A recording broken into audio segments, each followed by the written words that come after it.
बिस्मिल्लाहिर्रहमानिर्रहीम।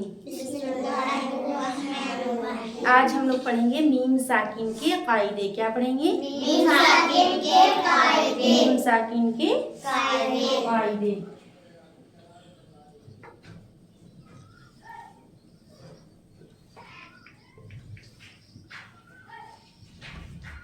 मीम साकिन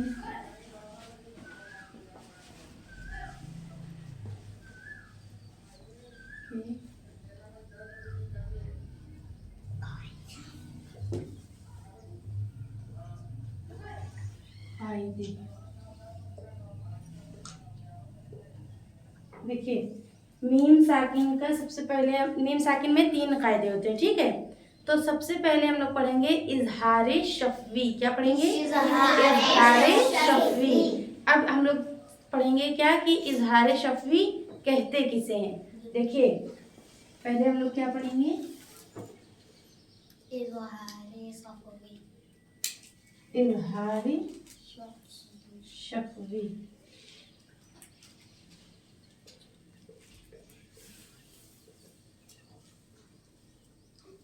देखिए, इजहारे शफवी, इजहारे शफवी कब होता है? मीम साकिन के बाद बा और मीम के अलावा अगर कोई और हर्फ आता है तो वहां पर इजहारे शफवी होता है। इजहारे शफवी कब होता है? जब मीम साकिन हो और मीम साकिन के बाद बा और मीम के अलावा कोई भी हर्फ आएगा तो इजहारे शफवी होगा। देखिए, मीम साकिन के बाद बा और मीम के अलावा कोई और हर्फ आए तो इजहारे शफवी। मीम साकिन को जाहिर करके बगैर गुन्ना के जल्दी पढ़ेंगे। जैसे अगर मीम साकिन है, ये क्या है? मीम साकिन, ठीक। इसके बाद बा नहीं आना चाहिए और मीम नहीं आना चाहिए। इन दोनों के अलावा अगर मीम साकिन के बाद कोई हर्फ आएगा तो वहां पर इजहारे शफवी होगा। समझ रही हो? जैसे मिसाल देखो, मिसाल देखिए, जैसे लिखा है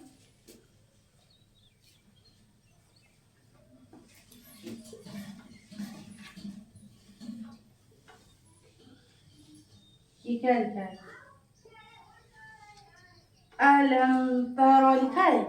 अब देखिए, मीम साकिन है, ये क्या है? मीम साकिन। और मीम साकिन के बाद क्या आया है? ता। तो यहाँ पर कौन सा कायदा होगा? इजहारे शफवी। इजहारे शफवी क्यों होगा?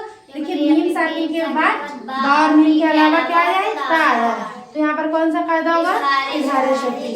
इजहारे शफवी कब होता है? जब बा और मीम के अलावा कोई और हर्फ आए मीम साकिन के बाद। समझ रहे हैं? चुप रहो। मीम साकिन के बाद बा और मीम के अलावा कोई और हर्फ आए तो इजहारे शफवी होता है, ठीक है। और इसको जाहिर करके बगैर गुन्ना के पढ़ेंगे, गुन्ना नहीं करेंगे, जाहिर करके बिना गुन्ना के पढ़ेंगे। समझ रही हैं? इजहारे शफवी समझ में आया? हाँ। देखिए, इजहारे शफवी में मीम साकिन के बाद बा और मीम के अलावा कोई और हर्फ आएगा तो इजहारे शफवी होगा, ठीक है। और इसको जाहिर करके बगैर गुन्ना के पढ़ना है। तो ये मीम साकिन के बाद ता आया है, इसलिए यहाँ पर इजहारे शफवी होगा। समझ में आया? ठीक है। अब हम लोग पढ़ेंगे इख्फाए शफवी।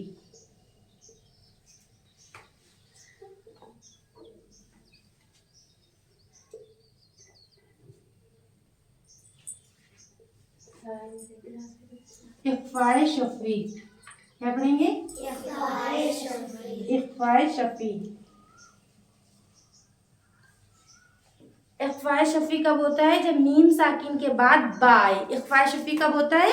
जब मीम साकिन हो और मीम साकिन के बाद बा आए। मीम साकिन के बाद अगर बा आता है, देखिए मीम साकिन है और इसके आगे बा आएगा तो इख्फाए शफवी होगा। अब मिसाल देखिए, जब समझ में आएगा। जैसे लिखा है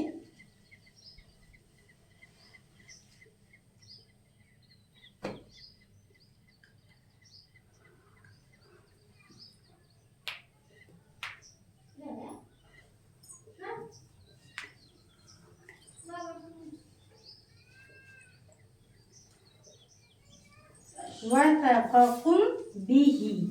तो देखिए, ये मीम साकिन है और मीम साकिन के बाद क्या आया है? बा। मीम साकिन के बाद बा आएगा तो इख्फाए इख्फाए शफवी होगा। मीम साकिन के बाद बा आएगा तो क्या होगा? इख्फाए शफवी। और मीम साकिन के बाद बा और मीम के अलावा कोई और हर्फ आएगा तो क्या होगा? इज़हारे शफवी। इज़हारे शफवी की हमने यहाँ पर वो लिखी थी मिसाल, फिर से लिख दे रहे हैं, ठीक है।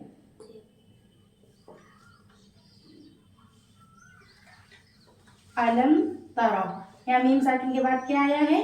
ता। तो यहाँ पर कौन सा कायदा हो रहा है? इज़हारे शफवी ना। और यहाँ पर मीम साकिन के बाद क्या आया है? बा। तो यहाँ पर कौन सा कायदा हो रहा है? समझ में आ रहा है? ठीक है। इज़हारे शफवी और इख्फाए शफवी समझ में आया? इज़हारे शफवी जब होता है जब मीम साकिन के बाद बा और मीम के अलावा कोई और हर्फ आए, और इख्फाए शफवी जब होता है जब मीम साकिन के बाद बा आए। इख्फाए शफवी कब होता है? जब मीम साकिन के बाद बा आए। अब हम पढ़ेंगे इदगाम शफवी।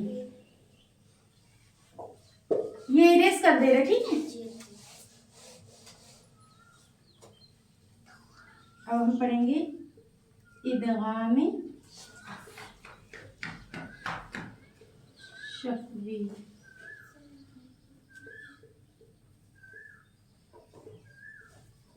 देखिए इदगाम शफवी जब होता है जब मीम साकिन के बाद मीम आए। इदगाम शफवी कब होता है? जब मीम साकिन के बाद मीम आए तो इदगाम शफवी होता है। देखिए इसकी मिसाल पहले देखिए, जैसे लिखा है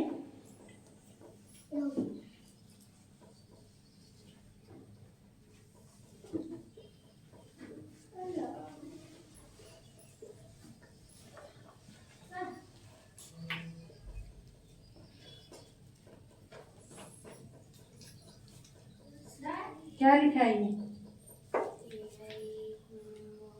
ये इलैकुम मुरसलूना है ना।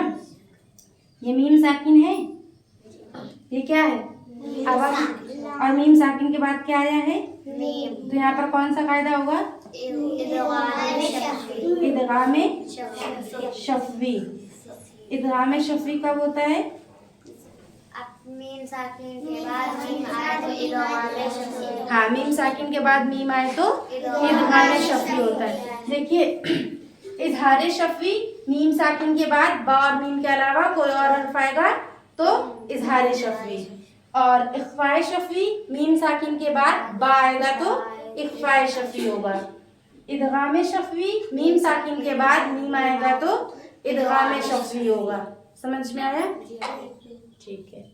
अगर वीडियो पसंद आए तो लाइक और सब्सक्राइब करें।